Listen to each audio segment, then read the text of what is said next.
It's April 24th, 1994, and four hooded men storm into Harrah's Las Vegas casino. Their faces are masked, guns drawn, and the casino floor descends into chaos. Panicked screams pierce the air as gamblers and staff are forced to the ground, trembling in fear. This was a scene like nothing Las Vegas had ever witnessed before.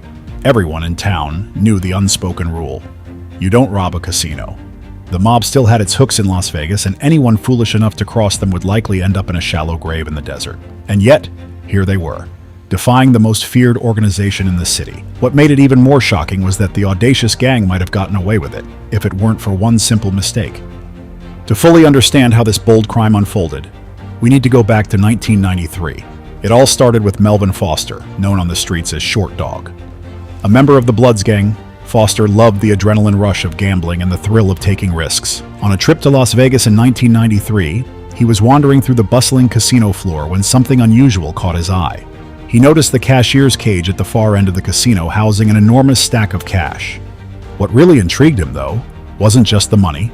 It was the large gap above the cashier's counter, easily 15 inches wide. That gap seemed far too generous. Foster's mind started working. He turned his gaze toward the nearest exit, a mere 30 yards from the cashier's cage. Was it possible that the casino had left such a glaring vulnerability? A seed was planted, and over the following weeks, that seed grew into something much larger: a plan to rob the casinos of Las Vegas. Back in Los Angeles, Foster couldn't shake the idea. It was an opportunity unlike anything he'd ever seen, but executing the perfect heist required more than just courage. It required careful planning and a trustworthy crew. Foster knew that pulling off a casino heist was going to be no easy feat. He wanted to hit multiple casinos for a massive payday, but knew that selecting targets with minimal security would be key. After a bit of reconnaissance, he prioritized casinos with cashier cages close to the exits, where a fast hit-and-run job could be pulled off in under 3 minutes. But he had another problem. The local Bloods gang members were wary. Everyone knew you didn't mess with Las Vegas. The mob still had a tight grip on the city, and crossing them was seen as a death sentence. That's when Foster found an unlikely ally, Chet Govan, a member of the Crips, a rival gang. Foster's cousin, Dion Chappelle, was dating Govan, and she introduced the two. Despite their gang affiliations, Foster and Govan clicked immediately. Govan saw the potential in Foster's plan and agreed to provide the muscle. He also offered to assemble a team of 5 men, each with a specific role: a driver, 2 cash collectors, an intimidator, and a hit leader. The planning was meticulous. The crew conducted several reconnaissance missions, identifying security camera placements, backup exits, and the layout of the casino floors. They practiced every detail of the heist, even rehearsing how to vault over the cashier counter through that 15-inch gap. Foster's plan was for a lightning-fast hit, in and out before the casino staff could react, disappearing into the desert before police could be summoned. Finally, on the night of February 22, 1994, it was time to execute their plan.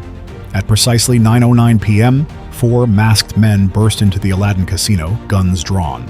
The sheer panic they created was enough to make staff and gamblers lose control of their bodily functions.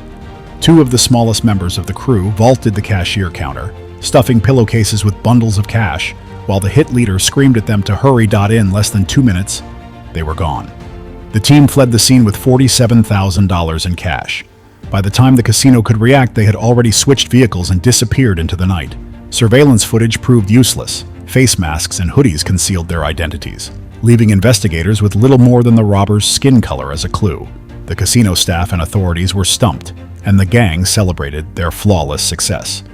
Just 2 months later, on April 20th, 1994, the crew struck again, this time at the Flamingo Hotel and Casino. Their operation had become more efficient, and this heist netted them $150,000. Again, the crew fled in a stolen van and switched vehicles before anyone could catch up. There was no evidence left behind, and the robbers were riding high on their string of successes. Flush with cash, Foster and Govan were already planning their next move. But an unexpected complication arose that forced them to act sooner than expected. Govan had learned that the LAPD had been conducting raids on Crips members following a recent homicide. During one of these raids, a gang member had tossed a bag of money out of a window, and the cash was still wrapped in Aladdin Casino wrappers. The gang feared that this blunder might draw the attention of the FBI. Although they had been smart in using young gang members with no criminal records, Foster and Govan knew that the authorities would increase security, and they needed to strike again before Vegas was fully prepared. Just 2 days after the Flamingo heist, on April 24, 1994, the crew targeted Harrah's casino. Govan had secured the firearms, all stolen and untraceable, while Foster had arranged a mix of stolen and legitimate vehicles for the getaway. The plan was the same: rush in, intimidate the staff, grab the money, and flee within 3 minutes. But this time, there were cracks in their carefully crafted plan. As the crew stormed into Harrah's, the scene was even more violent than before. Customers were pistol whipped, and one patron was dragged by his hair, held hostage by one of the gunmen. Despite the escalating aggression, the robbers were out the door in under 3 minutes, carrying $97,000 in cash. However, as they made their getaway in a stolen van, disaster struck. The driver made a crucial mistake. He was driving without headlights. A local police officer noticed the suspicious van and began to follow. When the van didn't stop, the chase was on. Do you like this story so far? Please don't forget to subscribe to our YouTube channel. Now, let's continue with the story. The van tore through the streets of Las Vegas, weaving through traffic as multiple police cars joined the pursuit. Within 20 minutes, a helicopter was overhead, its spotlight focused on the fleeing vehicle. Desperate to escape, the gang rammed a police car but eventually crashed.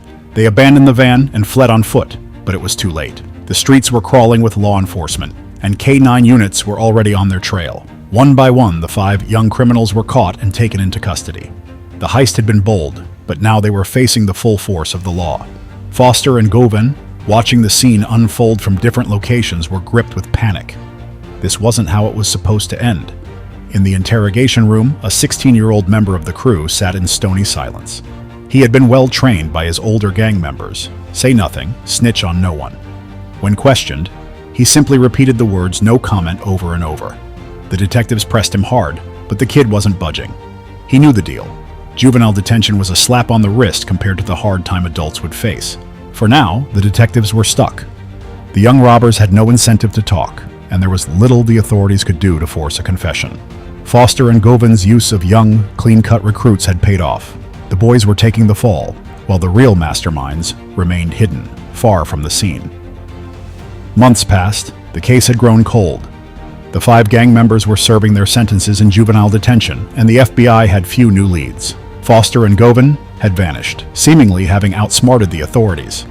It seemed like the perfect crime, until one of their own turned on them. Almost a year after the Harrah's heist, a rival gang member was arrested on unrelated charges. In an attempt to strike a deal with the police, he began talking, revealing that Foster and Govan had bragged about the casino heists. Desperate to avoid a harsh sentence, the gang member gave up the names of the masterminds. Suddenly, the puzzle pieces started falling into place.